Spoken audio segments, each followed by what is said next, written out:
2020 meeting. I'm sure you've all seen them.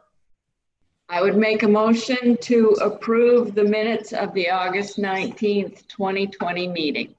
I'll second. It's been moved and seconded. Any discussion on that motion? Hearing none. All those in favor, show of hands. Anyone opposed? Motion carries. Item number 2, trustee. Can Yes, we Jim. pause for 1 second as we have a couple of guests joining us today. I'm going to, everyone knows Mike Scanlon. Mike has joined us for this call and he's going to participate in the executive session with us to talk about union stuff. We also have taking minutes today and helping us out is Lauren Dobrinsky, who is a cross insurance employee, but we're trying to hire her here at Cumberland County. So we're trying to lure her away from Melanie and keep her for ourselves. But it's not working so well. She's still tied to cross insurance arena. Yeah, hard pass on that. Yeah. We are using her as a spy, Jim, and just what you know. Yeah. All right. I'm You on gotta to stay now. loyal. So I will let Melanie introduce her new director of operations, Rory. So Melanie, all yours. Yes, so you guys can see Rory Mushlin on your computer screen, and Rory comes from, he makes the long jaunt down from Auburn. He was working at the Norway Savings Bank Arena, and Rory and I met in passing over the past couple of years, and so I knew that you know, he's definitely certified ice rink tech management. I'm really botching that title, Rory, and I apologize. But I knew over the past couple of years, Rory had a lot of knowledge, was very oriented. And so as Jim was transitioning out, I had Rory in the back of my mind as somebody that I knew that I definitely at least wanted to have a discussion with him in regards to the job. And I think that it has been a great fit. Now, granted, he doesn't have the handlebar mustache that Jim did, but that's okay.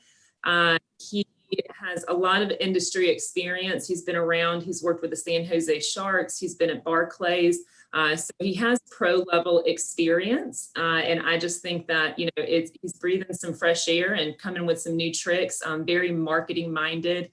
As far as what we can do on the ice. He's already talked about painting the ice pink for October for Breast Cancer Awareness Month. So we're really excited to have Rory here. Rory, you can certainly say hello to the team. Yeah, thanks, Melanie. Excuse me. I just really, excited to get going. Been kind of in the trenches now for a few weeks here. Really just getting my feet wet into kind of every aspect of the daily operations of what we're doing. If you got it right, though, I'm a certified ice technician with the U.S. Ice Rink Association, which is an NHL recognized certification, along with the other side, which is a certified rinking administrator. So altogether, it becomes a certified ice rink manager. A lot of my experience is definitely with the ice side, but like she said, I've done a couple different buildings. From the NHL level, also concerts, NBA basketball, as well as I worked at a building about this size in Bloomington, Illinois called the Grossinger Motors Arena, where I was their operations manager and oversaw all the conversion, housekeeping, and all that. So I'm really excited to be part of this group. I love the state of Maine, which is why this was a great opportunity to continue to live here close to, close to where I bought my house and continue to progress. So really excited to be here. Welcome. Welcome, Rory. Thank you. Thank you, Melanie and Rory, and again, welcome, Rory.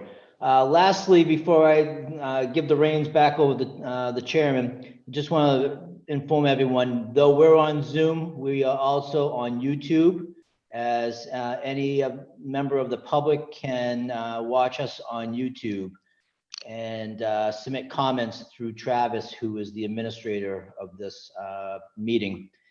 And if any comments come in, Travis will alert us momentarily. So at this point, there are no comments, so we can proceed, Tom. Thank you.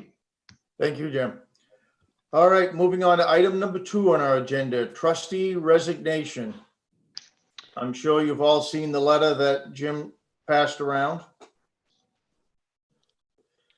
I assume, Jim, we have to make a motion to accept that?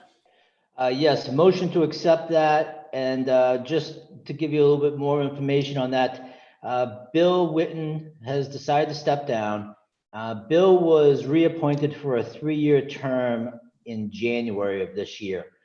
So we will be filling an existing term. There has been an advertisement sent yesterday to the forecaster, as the forecaster has a number of different regions that they have papers going out to, and they're probably 1/4 the cost of the Portland Press Herald.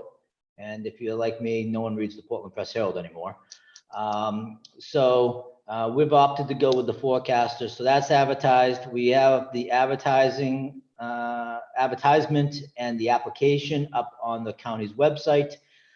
And then we always rely on trustees and staff to pass the word. So what's unique in this particular case is that Bill was in that large position. So there is no district required here. So it could be anyone in Cumberland County that could fill this role. So put your thinking hats on and talk to your best friend or two to see whether they'd be interested. The deadline Hey, is Jim, going this is John. Is there any potential candidates as of yet? no, No, okay. no. It's Gotcha. fresh off the press. I haven't done anything until this week on advertising, and it hasn't even hit the newspapers yet, as I only sent the ad in yesterday afternoon. Okay. The deadline on this is going to be around the December, I think it was December 4th, which is a Friday, is the deadline. And from there, I would ask that the trustees establish a subcommittee to go over the applications, to bring forth their recommendation to the full board, who will then make a recommendation to the Board of Commissioners. So that's how things will play out. We probably will not have a person in this spot until January, if not the 1st of February, just because of the timing of meetings and all. So that's what I got, Tom. Have we formed a subcommittee already to review that? Those? We have, no. Jim, I hope that at the appropriate time that something is done to recognize and thank Bill. Bill has served on and off with this board for many, many years and has had a lot of involvement, obviously, as you know, with the county. So I hope there is something that's done to thank him in some way for his service. We will definitely think of something. He has already been upfront with me that he has enough chairs in his house and he doesn't want a chair. So we'll have to go to Plan B. He would probably say he wants Brian Adams tickets. You had a comment, Jonathan? I was going to just make the same comment that Melanie made, that booking Brian Adams would be the appropriate way to honor Bill, but she got to it first. It's funny, I was in emails with Bill and he said, you have to take over my spot with Melanie. Yeah. Yeah, mention it every meeting. All right, I guess we need a motion to accept Bill's resignation. So moved. I second it. All those in favor of accepting the resignation with regret, please raise your hand. All right. Moving on to the financial report. And I saw you're going to take that. Tom, could we get maybe a conversation around 3 or 4 individuals wanting to sit on a subcommittee to review applications? Certainly. I'm glad to do it. I'm happy. There. Put his hand up. John? Anyone else like to participate with them? Holly? There's 3. Okay, that works. Thank you. This is John, just a point of order, Jim. Yeah. And Tom, do we have to, instead of just a voice vote with hands, or do we have to do a roll call? I know on other Zoom meetings, official Zoom meetings, we have to do roll calls. So I just wanted a clarification on that. Yes, we should, John. Yeah, good point. So do we want to go back to the minutes and do the roll call? Sure. I gotta look at my screen to see who's staff and who's trustee.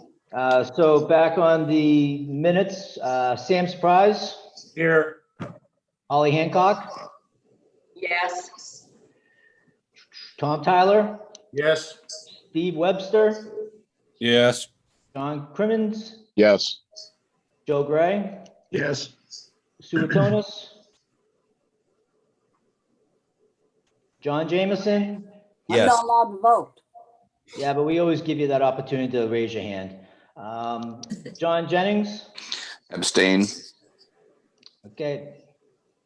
Show that, what, 1, 2, 3, Eight. 4, 5, 6, 7, 8 with John Jennings abstaining.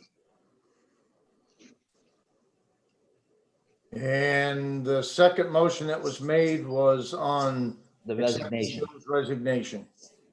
Sam Surprise. Sam Surprise. yes, Holly Hancock. Yes. Tom Tyler. Yes, Steve Webster. Yes. Jonathan Crimmins. Yes. Joe Gray. Yes. Sue Tonis. Yes. John Jameson. Yes. John Jennings. Yes. Show the vote 9-0. Yeah, I think we're legal, Tom. Thank you, John. yeah, thank you for bringing it up. All right, moving on to the financial report. Melanie, you taking that ball? Yes. We'll turn to the month of August. We'll go over those first in the packet that Jim sent out.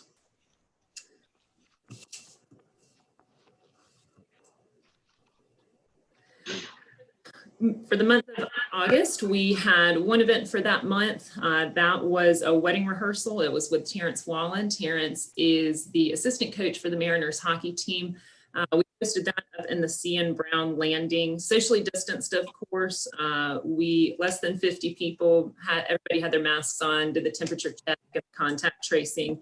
So that was the event that we had for the month, made about $600. And I think that's one of the things that you will continue to see as we continue to go through operating during pandemic time, is for us to come up with creative events that work within the guidelines that the state has continued to give us. And while, we understand that that's not going to generate tons of money, the goal for us in kind of taking this pivot is to stay relevant in the community, and really kind of continue putting content out there that really gets us back to our civic center roots, if you think about it. But it also is a platform for Zach, who deals with partnerships, to continue having content to bring to the table with sponsors, if you think about it in that capacity. If you guys recall, when we shut down in March, the way that was impacting sponsorship contracts is that there was some contracts that were left unfulfilled because we were not having events. And so what we were doing to make them whole is on the back end of their contract when we reopen, is to fulfill the contract in that way. But that is really kind of the goal that you'll continue seeing as the months come up, is having some different events in here. The wedding rehearsal is one of those. And you can look down into the sponsorship category. We are under budget there by about $6,200. But some of the silver linings is that Zach is continuing to solidify contracts, get contracts renewed. Examples of those: New Center Maine renewed their deal. Aroma Joe's extended theirs for 3 years. So, I think that really kind of speaks to Zach's ability to manage relationships. And I think it also breathes some life into the fact that we are bringing value to the table, even in a pandemic time. And so that's kind of one of the things that I wanted to say there, because you'll see some other creative events for us in September. And as we go along on social media, you'll hear that. And then down in indirect expenses, we're showing some savings by about $15,000. So for the month of August, we are showing a net income loss of $53,000, but we were beating the month's budget by about $10,000 there. Does anybody have any questions on that?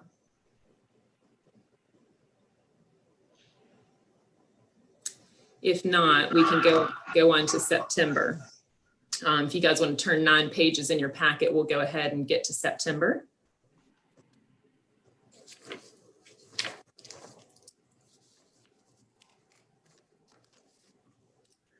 The month of September, we are showing that we did not host any events for that month. If you're looking down in the event income category, you can see PBR. That's when we would have normally kicked off our event season with their event. And, silver lining there is that, we really worked hard with PBR to see if we could come up with a socially distanced event. They had a great reopening plan that we sent to the state. But, as we have kind of proceeded forwards, one of the things that we were trying to be mindful of is if we were going to pursue a socially distant event, it financially still had to make sense for the building. And unfortunately, we just couldn't make that work.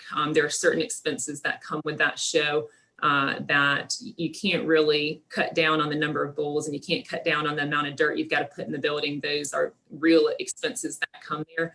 And so it made sense for us in discussions with the promoter to wait another year. They've already put holds on the booking calendar for next year. They enjoy coming here. And so we look forward to having them back in the building. Unfortunately, we didn't get to host those guys this year. Looking down in our other income category, Zach generated about $49,000 worth of income, still lagging behind in that in comparison to our budgeted amount by about $3,500. And then moving down into our indirects, we are showing a savings of about $84,000. That's primarily due to the payroll, just because we don't have most of the expenses that you'd be incurring with the shows as far as part-time labor goes, expenses, and then also our full-time employees. So for the month of September, we are showing a loss of $40,000, but that's beating the budget by about $47,000. Does anybody have a question about the September snapshot? If not, if you will turn 1 page to the year to date, very next page, there's not going to be a lot of variance on this page. If you guys recall year to date, this gives you the snapshot of both August and September. And again, this one isn't going to wildly vary from what you previously saw, but just want to make sure you guys are seeing. In September, we were still looking at being ahead of budget by about $45,000. And then if you guys will turn over to the rolling forecast. So the rolling forecast, if you were to take this page and compare it to the month of August, they are going to look very different.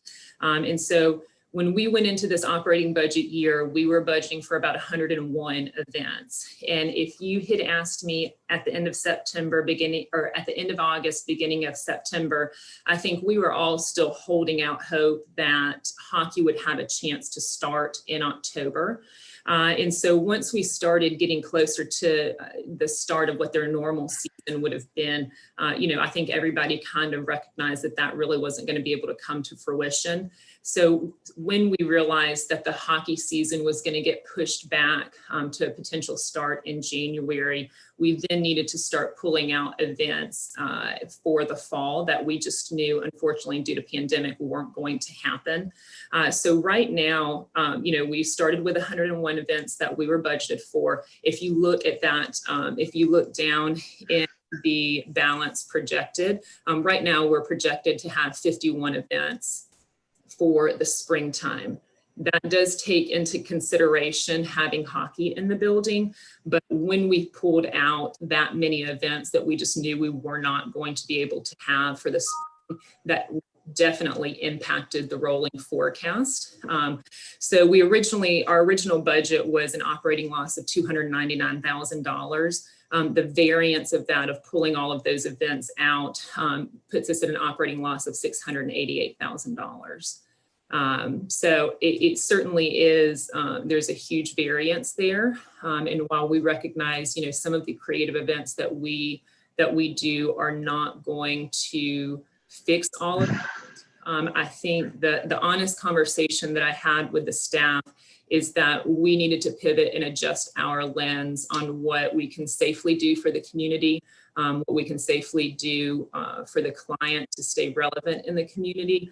But the reality is that what we budgeted for and what we can do now are two very different things. And so, the hope is that we can certainly start the hockey season in January and start chipping away at this. But this is kind of where we're sitting at the moment for right now. Mike, I have a question for you. Are any of your arenas open at all, or are they across the country? Is everything closed? Yeah, they're open to some extent, Sam. It depends on the region. Southwest, depending on the local health organizations, some can do 50% capacity. Obviously, the East and the West are pretty limited in what they can do. What we're seeing is some of the smaller artists that may be going into a 10,000 seat building and playing at a socially distanced 2,000 capacity. So seeing things like that in different markets, not making a lot of money, but the major artists, mid-level artists, and just not interested in touring right now. We're seeing some drive-in stuff where, as you see with some of these rallies, political rallies, it's a drive-in setting. And they've gone from a pre-recorded concert to now actually doing a live artist in a drive-in setting. And we're seeing them pop up in the South and the West right now, just based on the climate. And we think in the springtime, we might start seeing them more in the cold, weather cities. But very limited right now. And as Melanie said, on the hockey front, all the different leagues are kind of operating differently. American Hockey League, which is a step up from the ECHL, could possibly, they could go anywhere from December to February with a start. The Canadian Hockey Leagues are all shut down right now. The one that has started is called the North American Hockey League. It's mainly based in the Midwest and the Southwest. We had a couple of games this weekend, but very limited capacities, 500, 700 people. We are starting to see some of the family shows. Our venue in Des Moines is doing a 2-week run of Disney on Ice, but it's a 16,000 seat arena that allows you to socially distance and get 25 to 3,000 people in, things that you can't really do in a 5 to 10,000 seat arena to get that capacity needed and also socially distance. So I think what we're going to see is talking to the major promoters is the touring industry as we know it, with trucks and buses, multi-cities, that the goal is the summertime, which they'll go in an outside environment to amphitheaters, which is a better setting. And hopefully there's a vaccine and therapeutics in place. Coming inside to arenas, I think we're looking at the fall. We're looking at that September, October timeframe where tours will hopefully come back as we know them. And they may come back in full force because there'll be a lot of artists out there and they want to get on the road, which is a good thing and a bad thing. There's also the risk of a lot of artists out there and oversaturating the markets and the ticket buyers, especially based on the economic conditions in that. So we think it's going to be the fall for inside business to return to normal. We may get a one-off here and there in the springtime of an artist who just wants to get out and work and do 1 or 2 shows, and that's about it. Those will be few and far between. I think the last thing is the key is going to be for buildings like ours, these mid-sized buildings and that, is talking to the major promoters. We're going to have to set up the artist experience almost in a bubble. So when the artist walks in, the artist and the road crew who are on trucks and buses are gonna need to be in a safe environment when they come into that building for a day. Not only for their staff, but any venue staff they come in contact with. And I think you see, and what we're gonna work with Melanie on is, when a promoter calls, is that we have that safe environment in place. Because there's so many buildings out there that I think you may see that if that safe environment is not in place, a promoter or an artist may just pass over that building and go to the next one. So that's one of the keys for us, is setting that, I'll call it a bubble environment, so that artist is comfortable and that road crew wants to come in and, employ that building. So that's going to be something that's very important coming up in the fall. I hope that answers it. Glad that, answer anything else you may have. Are you seeing any video type feeds that are in a concert where if we had a concert and we can only have 2,000 people in the building, that you had a video feed that people could pay for and see the concert at home? There are some of the promoters are dabbling in that streaming right now. But what we're seeing it's not in a live environment like an arena of a theater where you have those costs built in. It's more than just an isolated studio setting. Okay. And they're streaming and, direct to home, almost like a pay-per-view. Yeah, okay. Anyone else have any questions? Yeah, I do, Tom, and this is, I guess, more to Jim. Given the numbers that Melanie is projecting out, what year would, if those numbers hold in terms of a deficit, what year does that fit into the county budget? It will fit into, let me back up. First, we have budgeted this coming year, January 1st, with a $750,000 loss. That's up from $550,000 we budgeted last year. That was the deficit and capital. This year, as you know, we did. Melanie brought forth a budget that did not dip its toe into capital, so that's going to be all for operations. And we went with $750,000 based on the fact that we knew that we were going to be docked for at least 3 or 4 months. Anything over that amount, we would have to put on to January 2022 budget. And Jim, that doesn't include anything on debt service on the bond either, does it?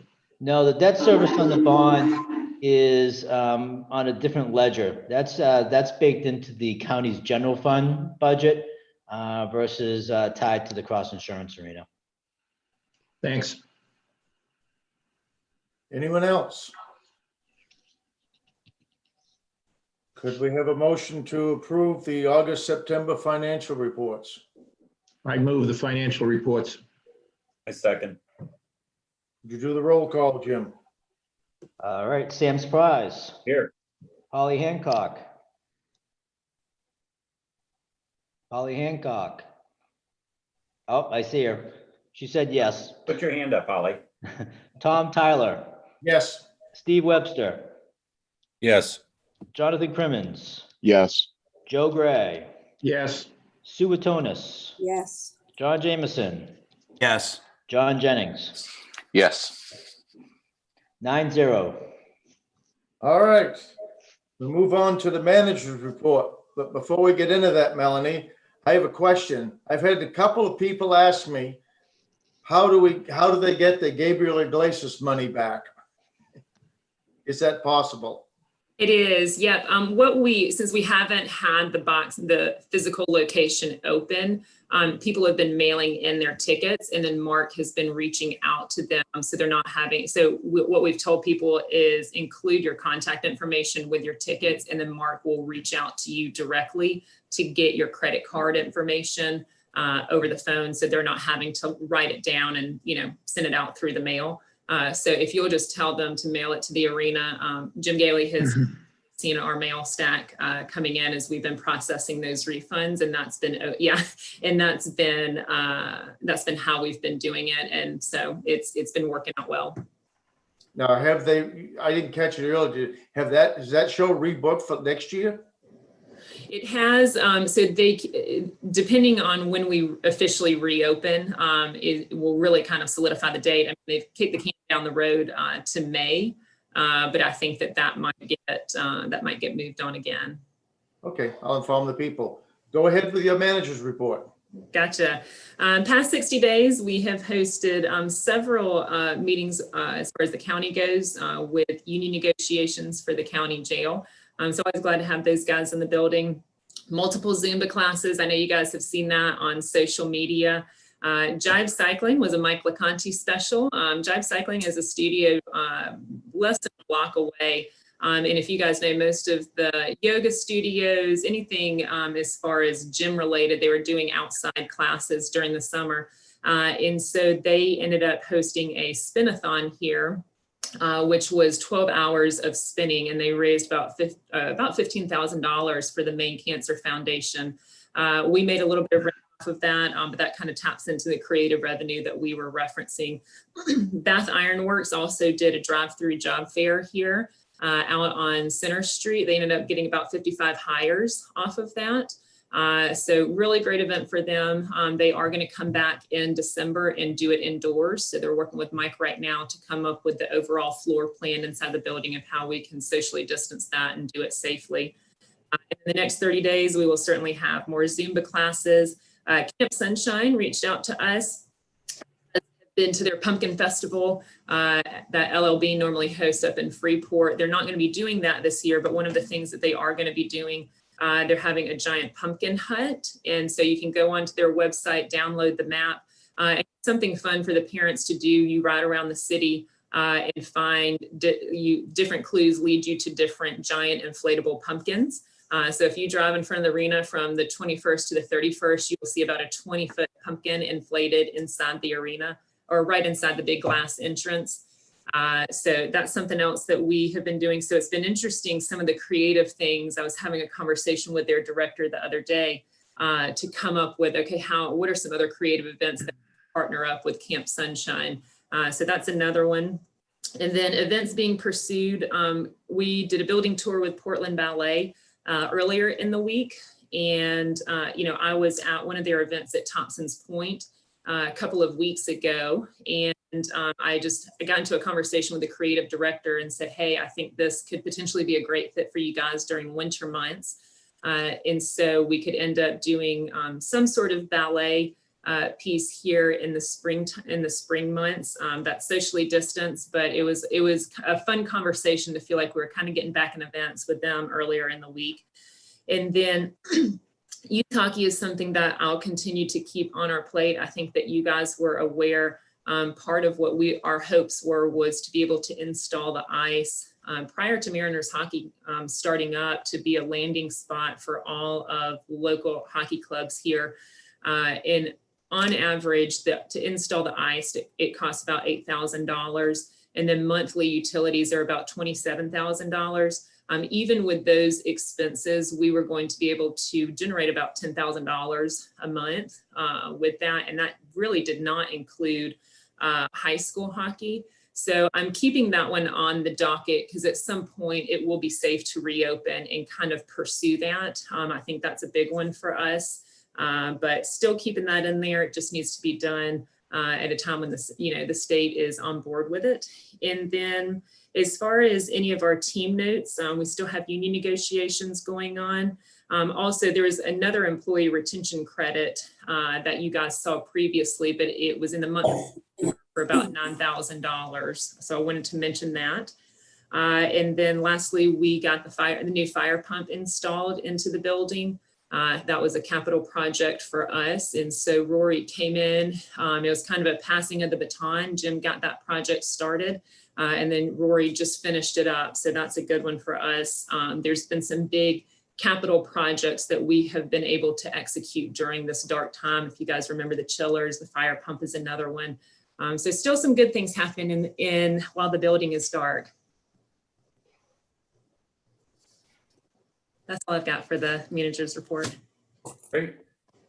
Any questions of Melanie? Just Melanie, if you had any updates in terms of discussions with the state DECD and when they're going to be on timeline for making decisions with respect to the use of the facility and the circumstances under which we can use it. You know, that's the timeliness of you asking that goes right into me talking about the Mariners reopening plan. And so, Jim, if I can go ahead and skip to that, if that's allowed. Sure, that's fine. We'll go back to number 5 afterwards. Okay. So, Jim, if you guys would take a look at the reopening plan that we put in the packet. This reopening plan is specifically created for Mariners hockey. The original one that I put together was an overarching template that included concerts, everything that we would be doing normally. But we really kind of got more granular as far as hockey goes. And so our goal, as you guys are looking through this, to give you a timeline, our goal is to, I've got some final tweaks to make today. Really some more grammar pieces that I just need to clean up. And then it's our goal. Jim is going to connect myself, Adam Goldberg, and Danny Briere with Commissioner Lambrey. We're going to pass this along. So this can hopefully be the dialogue or be the platform to set the stage for dialogues about being able to reopen with hockey. I think right now, since hockey is the one on the booking calendar that is the most present and consistent, it made sense for us just to focus a reopening plan solely for hockey. And then later on, if we do get an allowable capacity for hockey, being able to use that as the stepping stone for other events that we might have on the booking calendar, being able to socially distance and safely open up those. But overall, the reopening plan is written, if you look at how the policies go, it starts you at your car from the time you get out of the parking, get out of your car in the parking garage, how you would enter into the building, go through security, then eventually get to your seat. So it kind of walks you through everything that that a patron would kind of go through, and all of the efforts that we're putting into anywhere from cleaning, what type of chemicals that we're going to be using, hockey and game operations. And let me just say, I consider this a living, breathing document. I think, as everybody knows, COVID means fluidity to me. I think it's certainly kept us on our toes.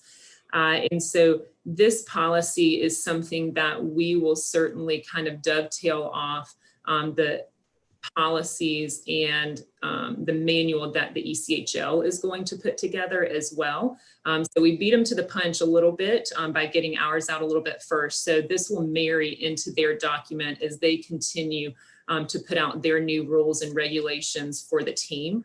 They've already put some out and they will continue to. So that was certainly the message that we'll be giving them, is that this is a living document. It is going to kind of take its own life and shape as we keep going through pandemic.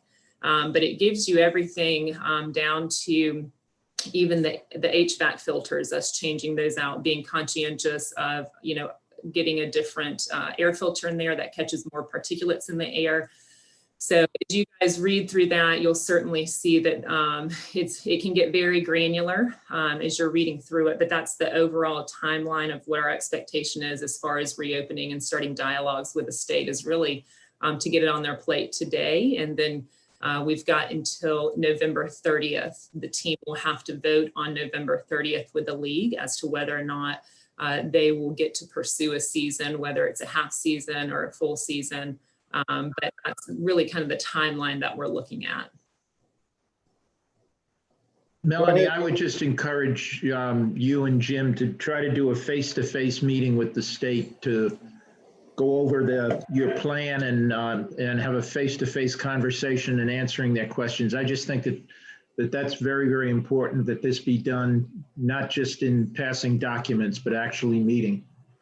Yep, I agree. And that there's an email that Jim has already sent to Commissioner Lambrou to really kind of set the stage for that in requesting a face-to-face meeting. So she didn't tell us no, but we're at the point now when we do send the document of being able to request, getting on her meeting schedule being able to have those conversations. I agree. I think it's Joe. It makes a huge difference.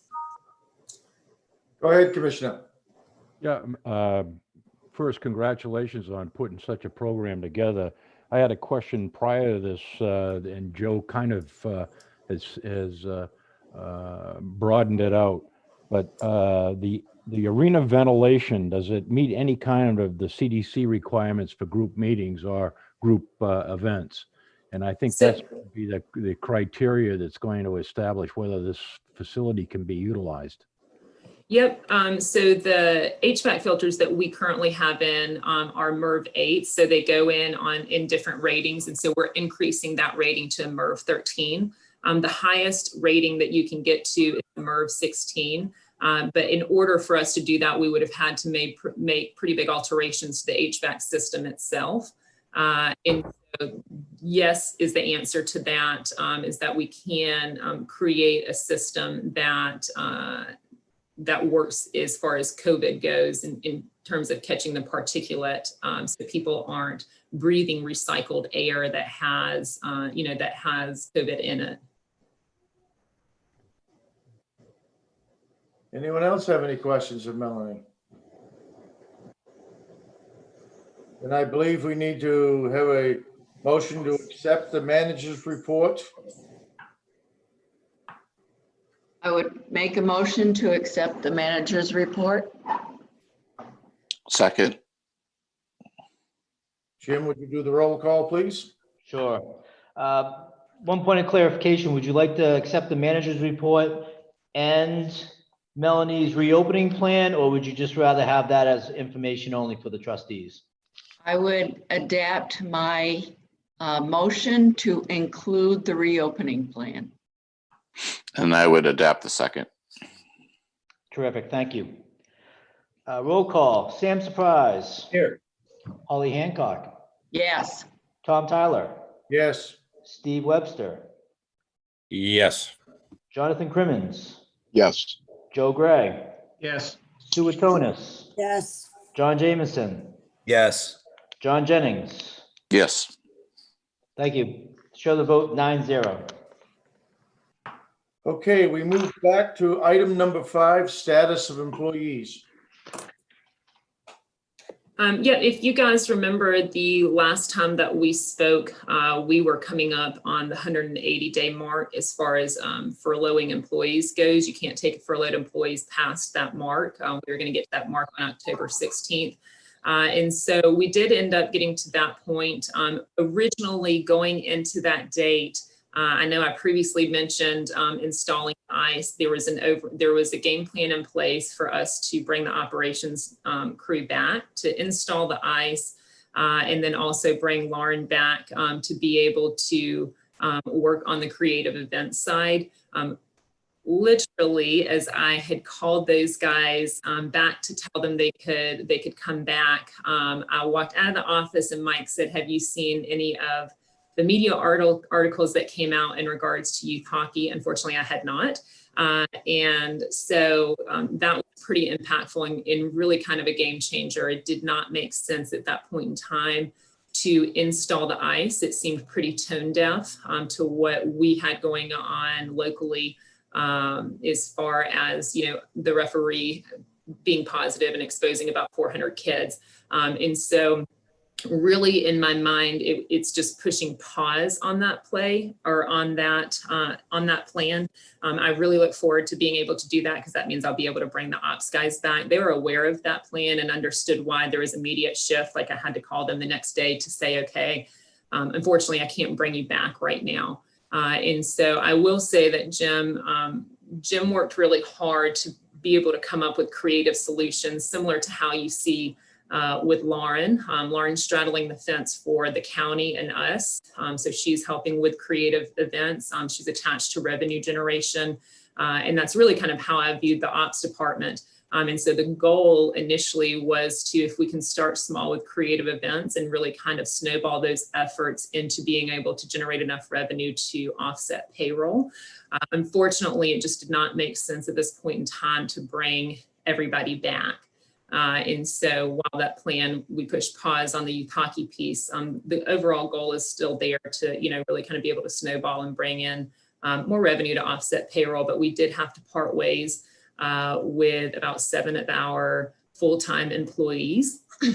Most of them were, 8 of our full-time employees. Most of them were very understanding. They understood, this was not a reflection of the work that they were bringing to the table.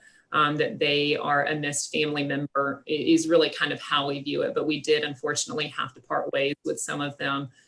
Certainly not what any of us wanted, because I think that the talent that we have inside of this building, we really hope that we can retain them when we come out of this. But that is the decision that we did have to move forwards with. Any questions?